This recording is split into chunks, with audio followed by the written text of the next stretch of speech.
We have never been closer to the return of the Seattle Supersonics coming off of recent big news. I'm going to tell you all about that and what to expect with NBA expansion and the return of the Sonics. Hello, I'm Zaiem. I'm a Seattle-based sports journalist covering the Seattle Kraken and the Seattle Supersonics. And this is Rain City Rebound, where we do cover the return of the Sonics. Big news. Yesterday, Shams Charania, the ESPN insider, reported the NBA will hold a vote at the Board of Governors meeting March 24th and 25th to explore adding expansion teams exclusively in Las Vegas and Seattle, with the two franchises targeted for the 2028-29 season. There is momentum for stakeholders to approve surveying what industry executives projects will be bids in the $7 to $10 billion range for each team. This is a tipping point. I know it doesn't sound like it's action. They're like, oh, they're going to have a vote to solicit bids. But that's a really, really big milestone because, first of all, they're not taking bids from a bunch of cities. They're not taking bids from Kansas City or Mexico City or Quebec City or other cities with city in their name. They're just saying Seattle and Vegas. Everyone else, you're going to have to sit this one out. We're only taking bids from those two cities. The Vegas ownership situation is unsettled, and we don't know who's going to be the owners, and there will be probably multiple bids, and we don't know where they're going to play. So the Vegas situation, we don't know what's happening, but I can tell you in Seattle, it is really well set. Before I continue, I want to acknowledge something here, which is that throughout this episode, I'm going to talk about the Sonics as if they are an inevitability and that they are coming back. I strongly believe, and all the signals point to them coming back. This news is big news. There's a lot of stuff happening around the scenes and behind the scenes that also points to this. But nothing is a done deal until it's a done deal. And this is as Shams reported, a $7 to $10 billion transaction, which I did the math, and it turns out that is a lot of money, and a lot of things can go wrong with a transaction of that size. So nothing is certain until it's certain. It's a no until it's a yes. So I want to be really sensitive. And also, we've been teased. We've been teased for 18 years since the Sonics left in 2008 that they're going to come back. They're going to come back. In 2013, it was reported that the Sonics were coming back, that an NBA team, an NBA owner in Seattle had purchased the Sacramento Kings to move them here, and that the NBA was here. It was not reported like, oh, he could. It was reported that it was happening, and then it didn't happen. The NBA stepped in and vetoed the sale. The Board of Governors did not approve the sale. They ended up building a new arena in Sacramento, and that's why the Kings are still there and why we don't have the Sonics. That being said, expansion is the far preferred path to getting an NBA team back in Seattle, because I don't want to take away another team from another city. Losing the Sonics was the worst day in Seattle sports history. I mean, you can lose a Super Bowl, you can lose a championship, or you could have your star player have a career-ending injury, and all these devastating things, and all these things that are super sad and terrible. But at least you have a team. When the Sonics left, there is no, we'll wait till next year, or like, well, we'll see what happens with this rebuild. There is no team to even follow. And it is such a gaping wound in the civic heart of the city. And it is a loss that is felt so profoundly, even after nearly 2 decades. Basketball never left. Seattle is a great basketball town. Seattle was a great basketball town when the Sonics left in the first place. It was not because of fan support that they left. It was because of greedy owners and out-of-town owners and people making shady deals and a bunch of greedy people doing greedy things. And that's why we don't have a basketball team or an NBA team in Seattle. Hopefully that all changes. But what I'm saying is I acknowledge that there's been a lot of teasing and there's a lot of, oh, maybe they're coming back and then they're not coming back. Well, maybe they're coming back and they're not coming back. And so I want to be sensitive to that. That said, this is different. This is very different. I have lived in Seattle for my entire adult life, basically. I have seen the Sonics come here. I moved here when the Sonics were here. I went to many games at Key Arena. I used to work right next to Key Arena, and then I would go over and we would watch Sonics games, and it was great. I saw Ray Allen hit a million 3-pointers, and then they left, and it was devastating. And I cannot wait until the NBA is back in Seattle. So when I say the Sonics will be coming back and they will be playing here and they will be doing this and that, that is more definitive than what the reality is. It's close, but it's there is a certainty to this that isn't exactly justified quite yet. But if I couch it in all of these caveats of like, well, the Sonics, we believe, would play at Climate Pledge Arena. And well, it seems that if the Sonics are awarded, they would ... So just keep that in mind. This is going to read a little bit more definitive than is the actual truth, but it is, I believe, close to the actual truth. So question 1, where will the Sonics play? And the answer to that is the formerly renovated Key Arena is Climate Pledge Arena. It has been torn down to the studs. They lifted the roof and then they built everything underneath it. And then they put the roof back on. This was a $1.15 billion expansion. This is an NBA ready arena. No tax money is necessary to renovate the arena. The renovation was also done entirely with private money. So no tax money, not any of it, went towards the construction of Climate Pledge Arena for the Sonics. So people who, I read the Seattle Times comments on Sonics articles against my better judgment.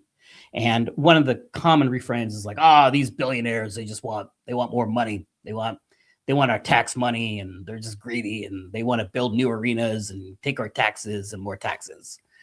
There are no taxes, and the arena does not need any more work. It is designed they could host an NBA team tomorrow.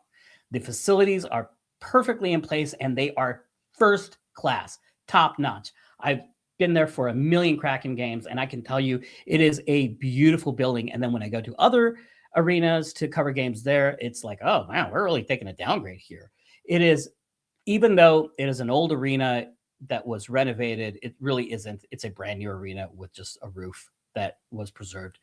Everything else is just sparkling, clean, new, beautiful place to play. Who would own the Sonics? Well, it would be the Kraken ownership group who are already playing at Climate Pledge Arena, and they have stated their intent to be involved in the expansion conversations should they start. This is coming from the Seattle Times. They are the primary tenant in the building, which is important because they get to say who uses the building for what. And a different ownership group, if that were to happen, they'd have to negotiate with the Kraken ownership group, or they would have to construct their own arena to play an NBA team there. And I can tell you that is not happening. There is no chance that they're going to build a new arena just for the NBA, given everything that happened with the arena wars, with the Soto construction bid that didn't happen, and the ugly history there. And should we renovate Key Arena? Should we build Soto? They're not building an arena. There's no appetite for it. It's not happening. There's not going to be an owner who's going to submit a bid and be like, well, actually, we're going to build a place in Soto or in Renton and in Bellevue or wherever. It's just not realistic.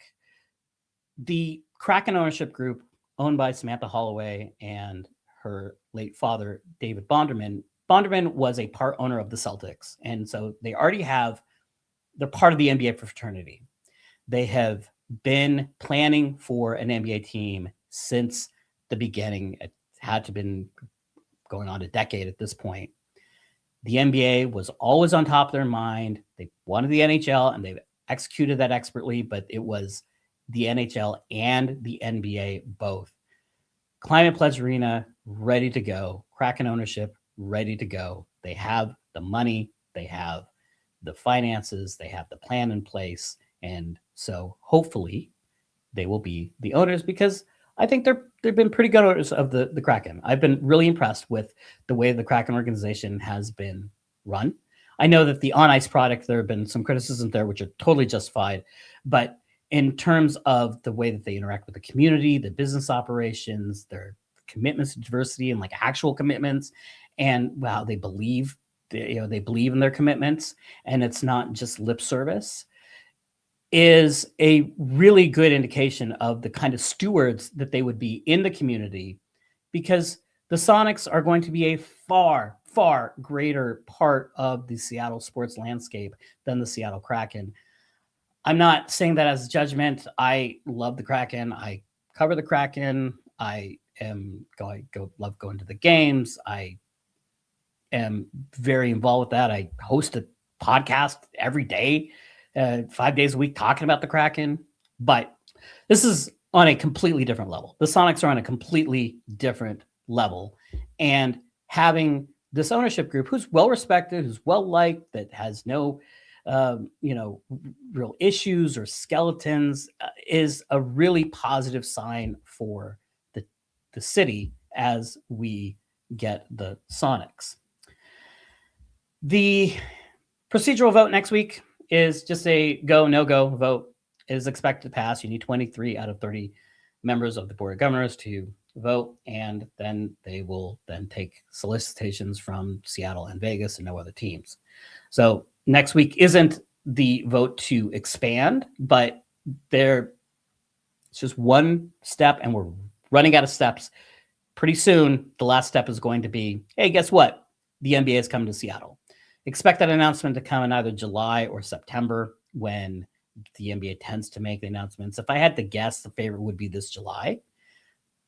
But we shouldn't expect an announcement next week that the NBA is expanding. What we might hear, and what we're likely hear, is that the NBA has passed the vote and now they're ready to accept bids from Seattle and Vegas, and the primary bid being from the Samantha Holloway group that owns the Seattle Kraken. The state legislature has also been supportive of the Supersonics, which was different in 2008 when Frank Chop, the Speaker of the House, state Speaker of the House, was uncooperative in helping David Stern and the ownership figure out the arena deal, and he ended up blowing off David Stern, which was a big reason why, one of many people who failed the city of Seattle and their fans in the process when they moved to Oklahoma City. Governor Bob Ferguson did take a phone call with Adam Silver in early February, and these public records were recorded or obtained by the Seattle Times. The nature of this call appears to be about the millionaire tax, which is a tax that is in the process of being passed, although there are some court challenges and there's some legal foo-for-ah, but essentially being any dollar made over $1 million would be taxed at 9.9% in Washington state, which currently does not have any state income tax. So this would be a pretty big difference, but only for people making over $1 million. And now the rich people are upset, and they're like, well, if they're going to do that, then I'm going to leave. And then Howard Schultz, the turncoat that sold the Sonics to the Oklahoma City group, he's like, I'm leaving. I'm going to Miami. And so that's what he did. And Seattle is just so sad that one of the city's greatest villains is no longer here. And also some talk about Starbucks headquarters moving out. And look, we might drink a lot of Starbucks, but there is no love for that company, and there's no love for Howard Schultz. Governor Bob Ferguson is capable of having a phone call with Adam Silver without it getting to the press. This is signaling. This is deliberate showing, hey, we are ready.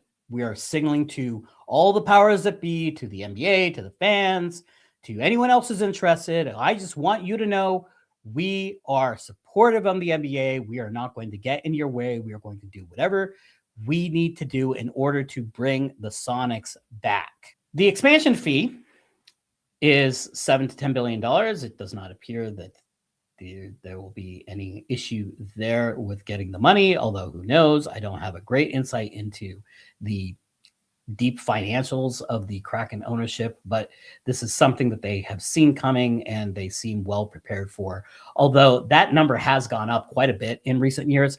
2 years ago, we were talking 3-4 billion. Now it's 7 to 10 billion. So there is a theoretical point where this becomes too expensive, right? Like, let's say the expansion fee was $100 billion. Well, even other than the ultra rich, Jeff Bezos types, no one can afford that kind of expansion fee. And so then they would be priced out and then we wouldn't have a Sonics. I don't think that's going to happen. And the NBA is very incentivized to put a team in Seattle. The recent NBA valuations, the Celtics just sold for $6.1 billion, which was going to set the market for expansion and one of the gates that needed to be passed in order for expansion to be considered. The Blazers sold for $4.25 billion, although their arena situation is unsettled.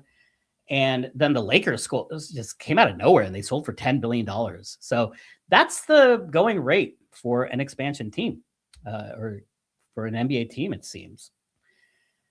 NBA Commissioner Adam Silver did say that a relocation was not on the table. I'm not entirely sure I believe him, because the Blazers, the Pelicans, and the Grizzlies all have arena leases that are expiring in the next few years, and they are in real limbo, especially the Pelicans, but also my friends down in the Portland front office. They're real worried, is what I'm hearing. And they were recently sold by Jody Allen to Tom Dunton, who is also the owner of the NHL's Carolina Hurricanes. And they don't have an arena right now, and they're trying to work it through, and the legislature is going through, and they're trying to build it to save the Blazers. Portland's kind of going through what Seattle was going through in 2006, 2007. And so for their sake, I hope they figure it out. It would be really heartbreaking not to have the Blazers in Portland. They don't deserve that. Cities don't deserve to lose their teams.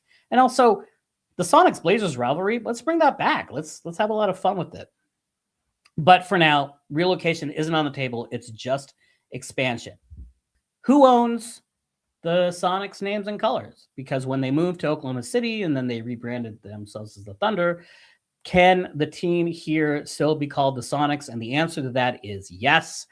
The agreement, part of the settlement, the lawsuit, over a decade ago at this point, about a decade and a half ago, is that should the NBA return to Seattle, they would be able to get back the colors, the name, and the history. You don't have to come up with a new brand. You don't have to come up with new colors. You don't have to come up with a new identity. Everyone knows who the Sonics are. Everyone knows what the Sonics were. And so when they come back, it's what will the Sonics be once again? More like they're hibernating for 20 years rather than, hey, this is a brand new team to come back and replace the team that left. Also, the Sonics have a championship, and until last year, Oklahoma City, that franchise, had not won a championship. And so there was some question like, oh, who wins the championship? But then Oklahoma City won the title, and it was real sad for everybody. And now they have their own title, and so they don't even have to worry about clinging to that. Much chagrin to the Seattle fans. Revenue sharing is an important consideration, and one of the things that might be a monkey wrench in the plans to expand. NBA revenue sharing is split among all the owners. Right now, it's split 30 ways, but if you add 2 new teams, it's going to be split 32 new ways, and that means that you're getting a smaller piece of the pie. The way you offset that is the expansion fees. So if Vegas and Seattle both pay $10 billion each, let's just say, so you have $20 billion and you split that among 30 NFL owners, that's $665 million a piece. So you're getting 2/3 of $1 billion for doing essentially nothing, other than now you're diluting your revenue share between 1% and 2%. I have never been an ultra rich billionaire. Maybe they think differently. I don't know. But here's what I know about people. If you give them the option of like, would you like $600 million or would you like not $600 million? Most people are going to take the $600 million, especially if it means they're not going to go to prison for it. Also of note is that this is not basketball related income. The way the salary cap works is that when there's revenue that comes in the NBA, certain portion goes to the owners and certain portion goes to the players in the form of the salary cap.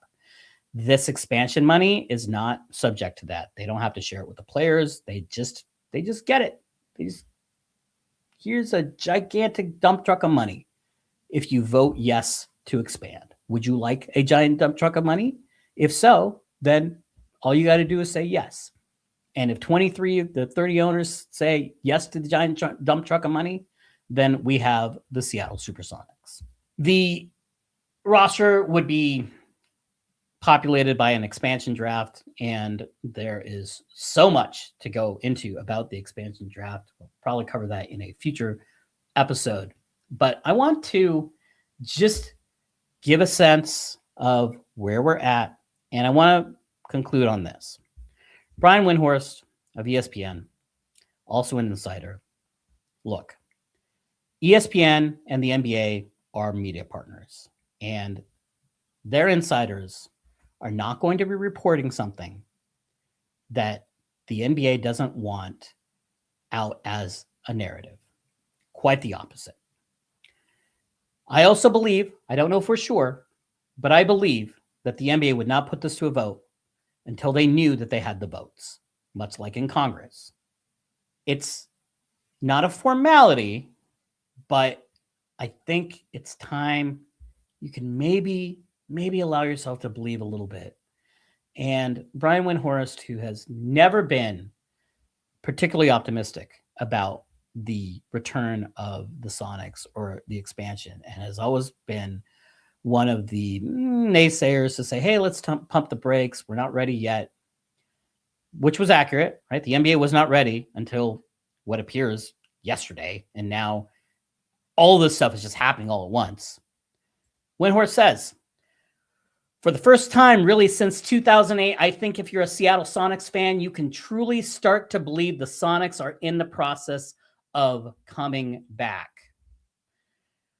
Hope is a dangerous thing because if you hope, you can be disappointed. And we have been so disappointed with the Sonics.